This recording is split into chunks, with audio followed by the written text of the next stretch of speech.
చిన్నప్పటి నుంచి రిక్షాలో వచ్చి చేసి సేవ చేయడు. ఆయనకి ఎవరైనా 10 రూపాయలు ఇచ్చారా? ఆయన కష్టం తిండి విండి మాని ఆ ఊళ్ళో వార్తనాలు భోజనాలు చేసుకొచ్చి ఒక చిన్న విత్తనం వేసి ఒక వృక్షం పెంచితే ఆ వృక్షాన్ని పిల్ల వెంకటేశ్వరరావు ఆయన ఈ ఆంధ్రప్రదేశ్ కాపు సంఘం అంటే ఏంటి, కాపు పౌరుషం అంటే ఏంటి, కాపు సత్తా ఏంటో చూపిన ఆయన దాని ఆ మర్రి వృక్షం ఆకులంతా చేరి వార్డులు పెంచుకుని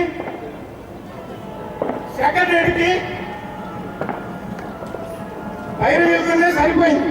మేము కష్టపడి చేస్తే 60 లక్షలు పోగేసామని చెప్తున్నారు. ఇవన్నీ చేస్తున్నారు. కానీ అన్ని మీ అందరికీ తెగించి మాకు నిందలు వద్దు, మేము కష్టపడి ఏదో చేయాలని చేసాం, అది చేద్దాం. కానీ మీరు సత్కారు దాన్ని చెయ్యండి, అంతేగాని మాకు సన్మానాలు వద్దు ఏమవుతుంది.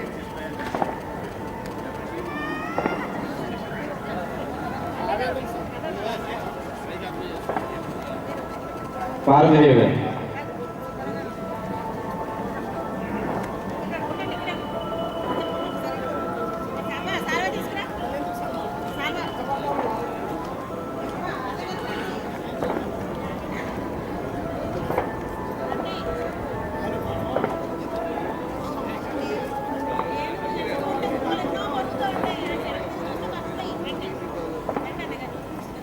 ఈ కార్యక్రమం యాంకరింగ్ గా వ్యవహరించి